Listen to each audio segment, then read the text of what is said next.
आपके सामने एक महत्वपूर्ण बात रखना चाहता हूं, और वो महत्वपूर्ण बात है यीशु मसीह का इस संसार में आने का उद्देश्य।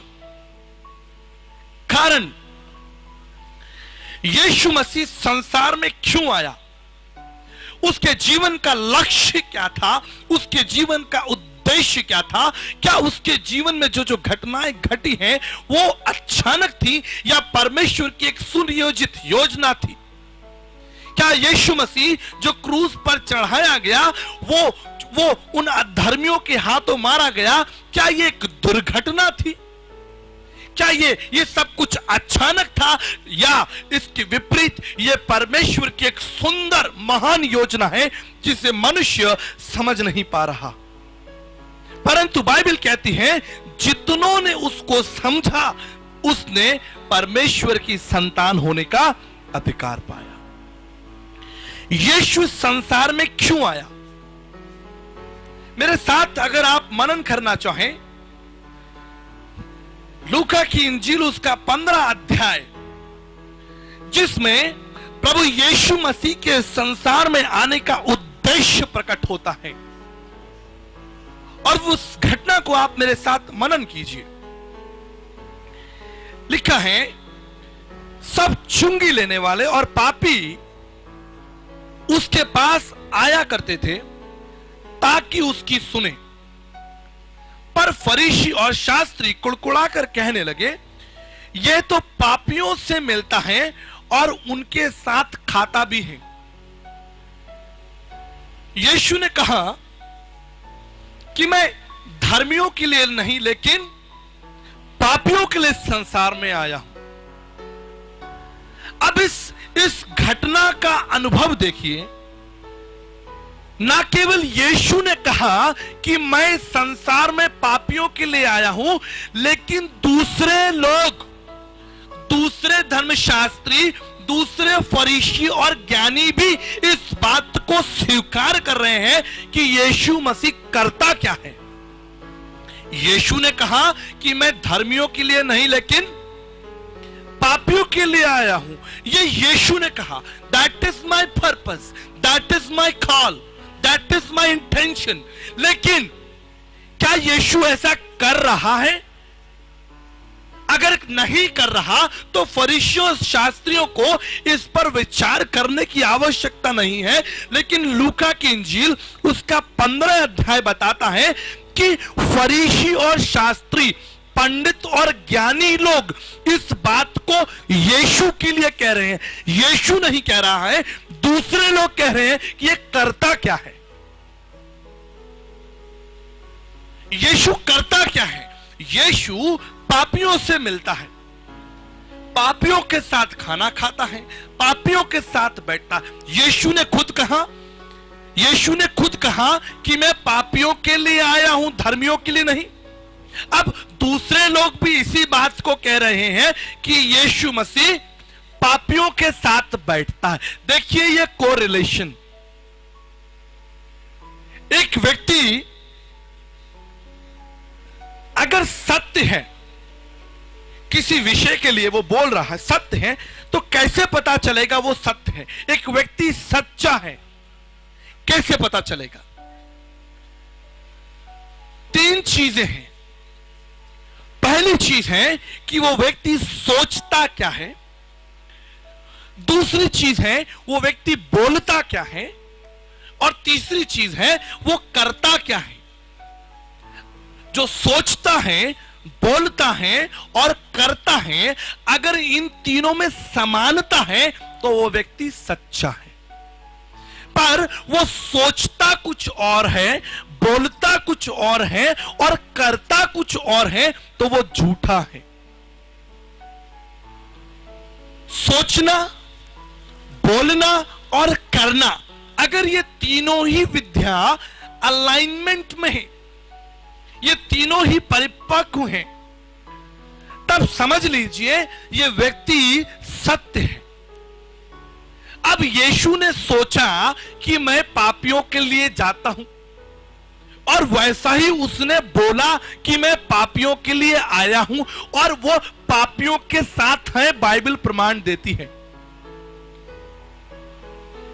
तब इसका मतलब है कि कहीं ना कहीं हम इस प्रश्न पर मनन करें कि यीशु का जीवन सच्चा जीवन है और खुली किताब है। भाई, ये कोई चाचा चौधरी की किताब नहीं है, ये बिल्लू पिंकी की कॉमिक्स नहीं है, ये पवित्र बाइबल है।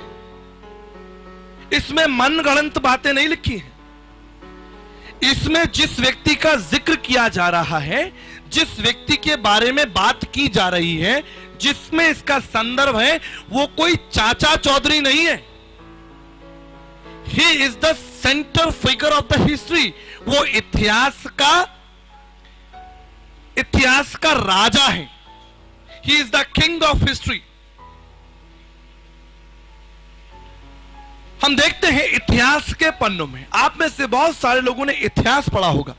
पढ़ा है किसी ने इतिहास? हाथ उठाइए। इतिहास पढ़ा है आपने? इतिहास की पुस्तक को आंख बंद करके खोलना। कैसे? आंख बंद करके खोलना। वहां पर एक विषय लिखा हो, एक शब्द लिखा होगा। वहां लिखा होगा ईसा पूर्व और ईसा बाद, AD and BC, anno domini before Christ. यीशु मसीह से पहले, यीशु मसीह के बाद। अरे भैया, इस संसार में बड़े बड़े राजा हुए, जिन्होंने बड़े बड़े महल बनाए, जिन्होंने बड़े बड़े राज्यों को जीत लिया, देशों को जीत लिया, जिनके पास अथाह भंडार और धन और दौलत, शौर्य था, जिनकी कीर्ति एक देश से लेकर दूसरे देश तक सुनाई देती थी, उन लोगों का नाम इतिहास की किस पुस्तक में इस तरह से नहीं लिया जाता। पन्ना खोलते ही सबसे पहले जो नाम आएगा वो यीशु का नाम आएगा। उस यीशु की कहानी आप पवित्र शास्त्र बाइबल में पढ़ रहे हैं। यह मजाक नहीं है। प्रियो, मैं आपको एक बात बताना चाहता हूं। पवित्र शास्त्र बाइबल में एक शब्द है जिसको पुनरुत्थान कहते हैं। पवित्र शास्त्र बाइबल में एक शब्द है जिसको हम पुनरुत्थान कहते हैं। और मैं सोचता हूं कि प्रेम और अनुग्रह के बाद, प्रेम और अनुग्रह के बाद संपूर्ण बाइबल में इससे मजबूत कोई दूसरा शब्द नहीं है। मैं आपको बताना चाहता हूं, इस शब्द का इस्तेमाल संपूर्ण जगत में केवल यीशु मसीह के लिए हुआ है। इस शब्द का इस्तेमाल दुनिया में किसी राजा, रंक, पीर, पैगंबर, ज्ञानी, महात्मा, गुरु, संत, सन्यासी, the word resurrection is only been used only for Jesus Christ। केवल यीशु मसीह के लिए इस शब्द का इस्तेमाल किया गया। और आज अगर इस स्थान पर रांची शहर में खड़े होकर ये पंडाल लगाकर इतने सारे लोगों के बीच में अगर यीशु जिंदा ना हो और हम उसकी तारीफ करें, हम उसके गीत गाएं, तो मैं सोचता हूं कि हमारा परिश्रम व्यर्थ है और यह मूर्खों की मंडली है।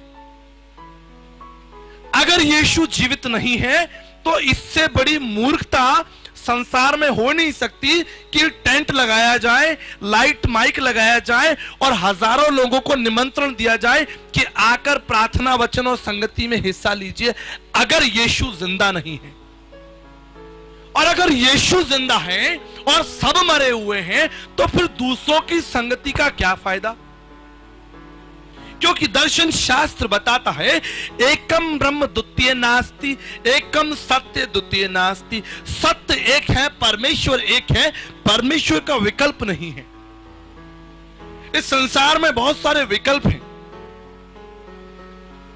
यह दवाई काम नहीं करती तो दूसरी दवाई ले लो, यह गाड़ी काम नहीं करती तो दूसरी गाड़ी ले लो, यह स्थान नहीं मिल रहा तो दूसरा स्थान ले लो। लेकिन परमेश्वर का कोई विकल्प है क्या? आप बताइए। क्या क्या इस संसार में मनुष्य परमेश्वर का विकल्प बना सकता है? भारतीय दर्शन शास्त्र में लिखा, एकम सत्य द्वितीय नास्ति, सत्य एक है, सत्य दूसरा नहीं होता। और अगर यीशु ने कहा है सत्य मैं हूं, सत्य मैं ही हूं, तो यहां पर दो प्रश्न हैं। या तो यीशु मसीह झूठा है और या तो वो सच्चा है। अगर झूठा है तो कोई समस्या नहीं है, आप जो कर रहे हैं, करना चाहते हैं, कर लीजिए, कोई फर्क नहीं पड़ेगा। लेकिन अगर यीशु सच्चा है, अगर यीशु सच्चा है तो आप खतरे में हैं, क्योंकि यही यीशु जो आपको मत्ती, मरकुस, लूका, यूहन्ना में सुंदर, प्यारा, दयालु, अनुग्रहकारी, प्रेमी है, यही यीशु प्रकाशित वाक्य की पुस्तक में धधकती हुई आग है। यही यीशु प्रकाशित वाक्य की पुस्तक में एक ज्वाला है।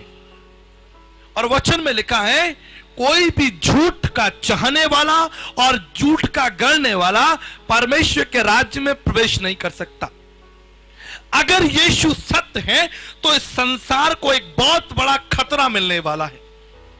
लोग सुनामी से डरते हैं, विश्व युद्ध से डरते हैं और तमाम ऐसी बातें हैं जिनसे इंसान को डर है, और उससे बचने के लिए लोगों ने उपाय ढूंढना शुरू कर दिए हैं। लेकिन मैं आपको बताता हूं, पवित्र शास्त्र बाइबल में लिखा है, प्रकाशित वाक्य की पुस्तक उसका 22 अध्याय लिखा है 14 पद से, धन्य वे जो अपने वस्त्र धो लेते हैं, क्योंकि उन्हें जीवन के वृक्ष के पास आने का अधिकार मिलेगा, और वे फाटकों से नगर करके प्रवेश करेंगे। परंतु कुत्ते, टोहने, व्यभिचारी, हत्यारे, संसार की पूजा करने वाले, झूठ का चाहने वाला और झूठ का गढ़ने वाला परमेश्वर के राज्य से, यीशु के राज्य से बाहर रहेगा। याद रखिएगा, सुनामी को रोका जा सकता है और विश्व के तमाम विश्व युद्धों पर और तमाम समस्याओं पर अंकुश लगाया जा सकता है, लेकिन मनुष्य परमेश्वर के न्याय को रोक नहीं सकता। इस संसार का कोई भी व्यक्ति, कोई भी राज्य परमेश्वर के न्याय को चकमा नहीं दे सकता। संभव है कि आप गलती करें और उस गलती के लिए संसारिक न्यायपालिका से आपको छुट्टी मिल जाए, आप बच जाए। संभव है कि आपने एक अपराध किया हो, आपने पाप किया हो और आप घूस देकर या चकमा देकर मनुष्य के उस न्याय से बच जाएं। लेकिन पवित्र शास्त्र बाइबल बताती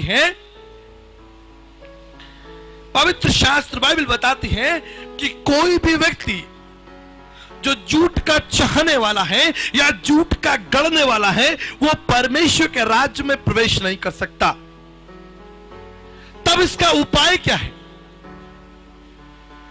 पवित्र शास्त्र बाइबल रोमियो की पत्री उसका 3 अध्याय 23 में लिखता है कि हम सब ने पाप किया है और हम सब परमेश्वर की महिमा से रहित हैं।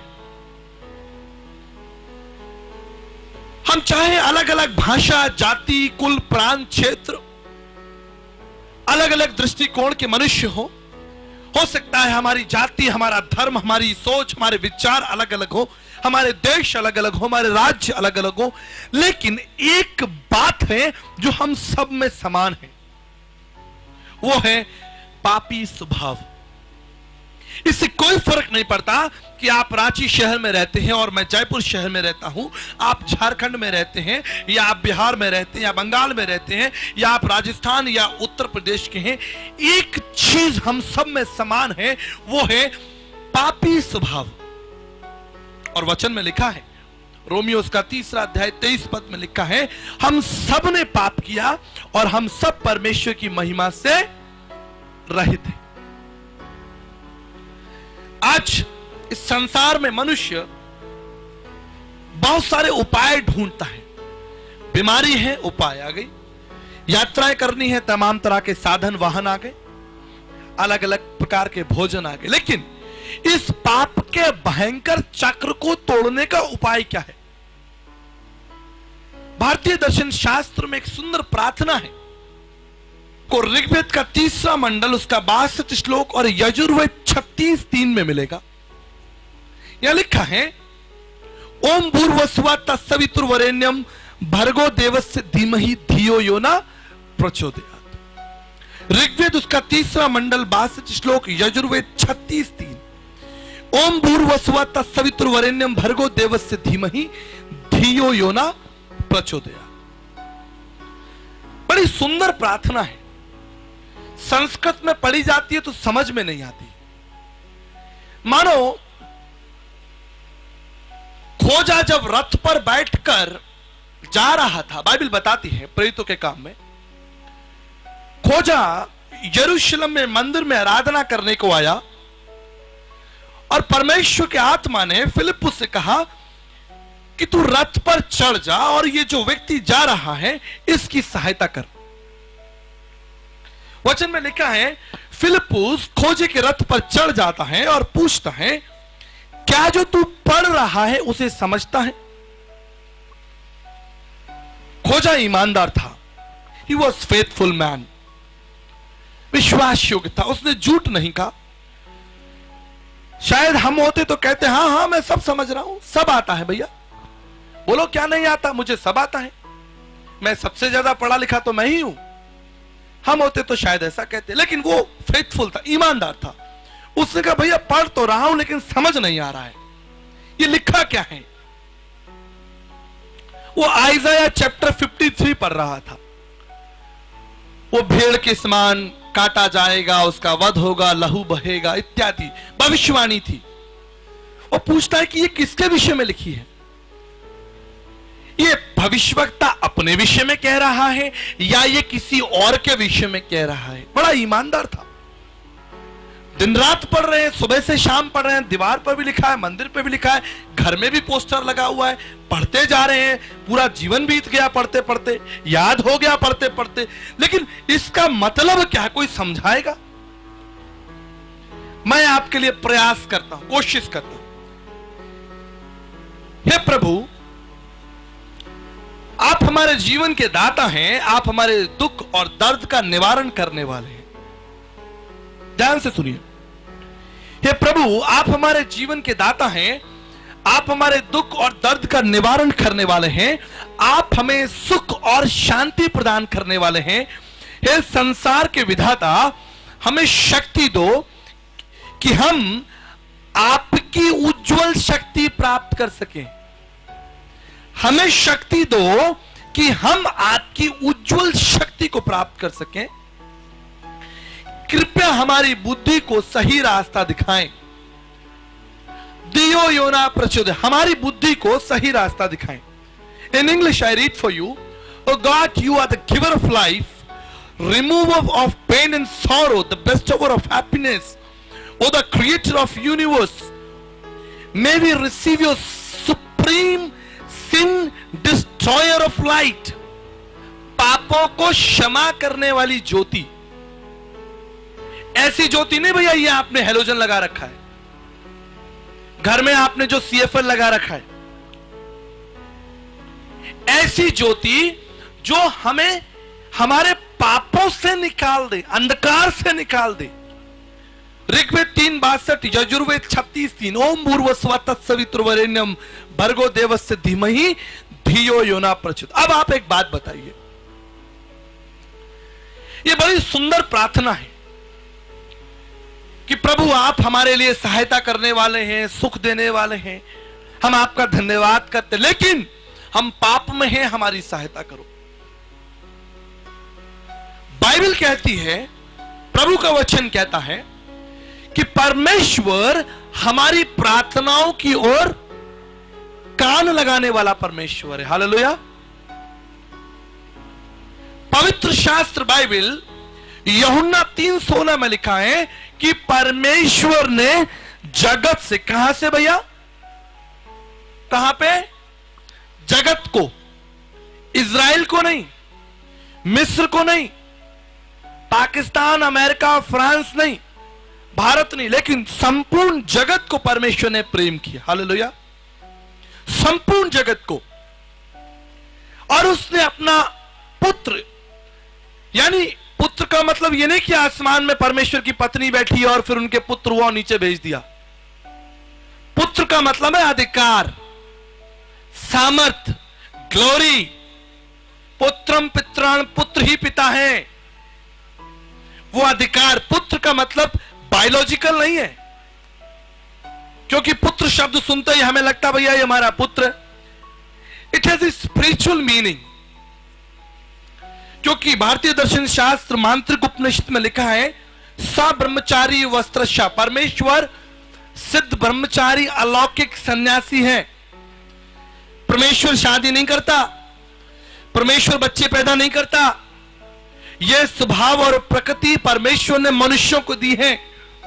परमेश्वर के पास कोई पत्नी नहीं है, लेकिन पुत्र का मतलब है आदि में वचन था, वचन परमेश्वर के साथ था और वचन देदारी हुआ। शब्दों ब्रह्म, शब्दाक्षर परम ब्रह्म, शब्दों शब्दाक्षर परम ब्रह्म, ब्रह्म बिंदु उपनिषद।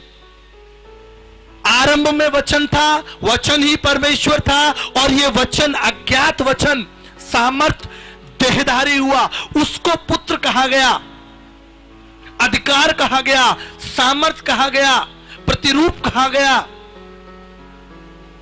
परमेश्वर ने जगत से इतना प्रेम रखा कि उसने अपना इकलौता पुत्र दिया, ताकि जो कोई, ईसाई लोग नहीं,